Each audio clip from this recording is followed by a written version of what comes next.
把门给我带上。男人将醉酒女友送进领导房间，眼看领导要对其做坏事，男人不仅没有阻止，反而乖乖出门，等了半小时后才报警，而报警理由更狠。8号四季酒店308房间无案调查。警察很快就将他押送到法庭。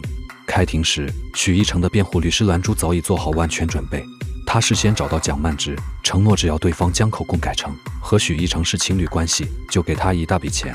正巧蒋曼芝父亲重病急需用钱，便答应下来。让两人没想到的是，开庭时许一成却选择认罪。我和他不是男女朋友关系，我愿意承受应有的惩罚。而这个结果正中蒲一群的下怀，因为他一直深爱着蒋曼芝，可对方总是看不起自己。蒲一群只能出此下策，将对方的骄傲击碎。随后自己再扮演成不嫌弃对方的暖男，趁虚而入。这些年，蒲一群陪在女人身边，带着蒋曼芝做生意，虽然赚的钱越来越多，可两人始终没有擦出爱情的火花。或许蒋曼芝始终没有从当初的阴影中走出来，导致她十分抗拒异性的肢体接触。可时间一长，蒲一群的内心不由得急躁起来。等到蒋曼芝过生日时，他便不再等待，当即跟对方求婚，还诉说了那天晚上的事情。许成那个混蛋伤害你的时候，是我报的警。在那一刻开始，我就决定我要永远的保护你。听到这的蒋曼芝再也无法忍受内心的屈辱，当即给了对方一巴掌，离开这里。而蒋曼芝也看出蒲一群的内心是自卑的，以为将自己打碎就可以平衡两人之间的关系。可在蒋曼芝心中，他还不如伤害过自己的许一成，毕竟他起码是有担当的。若是蒲一群当初立马报警，事情也不会发展成如今这般模样。想到这里的蒋曼芝再次找到蒲一群，将公司交给对方，不管对方如何挽留自己，毅然决然地离开了这里。失去他的蒲一群好似失去了生活的希望。直到有一次他查违章记录时，无意间发现蒋曼芝的车辆有许多违章记录，原来他的车长时间由蒲一群打理，绑定的也是他的手机。于是便笃定蒋曼芝一定住在这附近，当天晚上就开车去了那个城市找他。可一等就是好几天，迟迟不见蒋曼芝的踪影。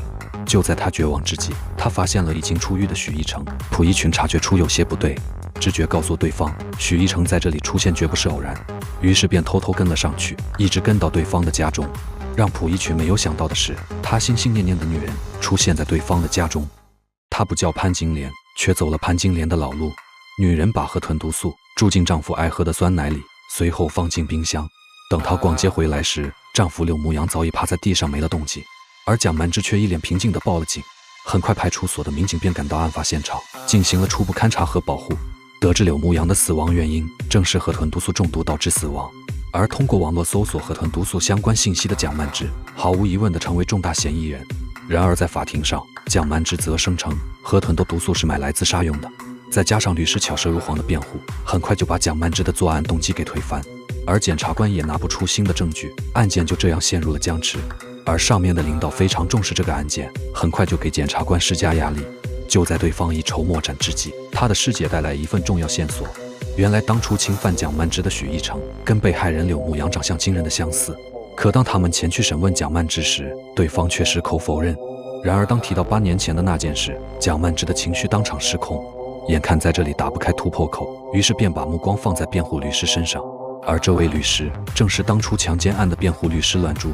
然而对方巧舌如簧，从他口中没有掏出任何有用的信息。就这样案件再次陷入僵局。为了打开突破口，只能从当初报警的蒲一群身上寻找线索。从他的口中，检察官也确定了柳牧阳跟许一成真的是同一人。可为什么蒋曼芝会跟当初伤害自己的人结婚呢？而这也使案件变得更加扑朔迷离。于是检察官便来到许一成当初服刑的监狱调查情况，顺着这条线索找到了当初跟对方打架的黄毛，得知两人是因为一幅画而打架。可这幅画中的女子并不是蒋曼芝，这让检察官有些失望。但好在从黄毛口中得知，出狱后的许一成在一家按摩会所工作。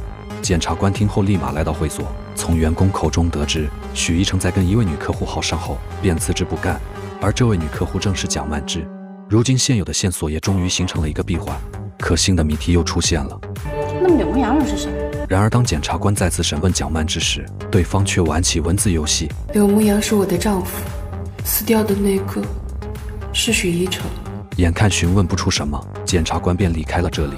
而他的师姐却带来一份好消息，他找到了关键人证柳牧阳。再次庭审时，检察官将两人的 DNA 比对结果放到蒋曼芝面前。可对方始终不承认自己的丈夫就是许一成。见状，检察官直接将真正的柳牧阳带了出来。你和被告是夫妻关系吗？不是，那还没说媳妇呢。眼看证据确凿，蒋曼芝也不再隐瞒两人之间的经历。女富婆每次捏脚都点同一名男技师，只因他是曾侵犯过自己的强奸犯。其实在这里第一次碰到许一成时，蒋曼芝内心是十分抗拒的，但为了直面自己内心的阴影，她还是强忍着不是没有赶走对方。或许蒋曼芝根本就没有恨过他，因为在案发之前，她一直暗恋着对方，于是便再次回到会所，继续找许一成来服务自己。时间一长，两人都不自觉地住进了对方心中。很快许一成便辞职不干，跟蒋曼芝走在一起。可由于无法面对不堪的过去，又正巧从直播中看到一位酷似许一成的乞丐，两人一合计便买来对方的身份证结婚，觉得这样就可以重新生活。可没想到两人逛超市时被许一成的熟人给认出，这一下将两人打回原形，慌忙逃离这里。为了能彻头彻尾的重新开始，蒋曼芝将公司都给蒲一群，开着车跟许一成换了个城市生活。眼看对方就要将自己洗白，检察官连忙让蒲一群出庭作证。从他的口中得知，在蒋曼芝离开后，便顺着对方车辆的违章信息找到了他。在看到蒋曼芝手上的婚戒时，蒲一群内心十分嫉妒。许一成心里有一个爱的女人，不是你。而这句看似简单的话，就好似蝴蝶效应一般慢慢发展。蒋曼芝渐渐地开始观察丈夫的行为，心中怀疑的种子也愈发庞大。直到这天，她听到丈夫正在跟陌生人通话，而此时蒋曼芝肚子中正怀着对方的孩子。终于在许一成独自外出时，她偷偷地跟了上去，看到了许一成从一个女人车上走下来。这一幕让蒋曼芝十分崩溃，更是导致了她的流产。悲痛交加的蒋曼芝觉得报复许一成，于是便准备了一小片河豚毒素。就这样，事情真相大白。可不知为何蓝珠偏要为她做减刑辩护，更是在私下找到蒋曼芝以婚内强奸的缘由，商定好一切细节用来从轻处罚。可由于太过注重细节，导致他们露出了马脚。检察官调出了当时的天气预报，唯独案发当晚没有下着暴雨，更是调出了许一成生前秘密约会的监控录像。而那个女人正是辩护律师栾珠。其实在许一成小时候经常被家暴，而栾珠的出现成为他生活中唯一的曙光，将对方当成自己的亲姐姐。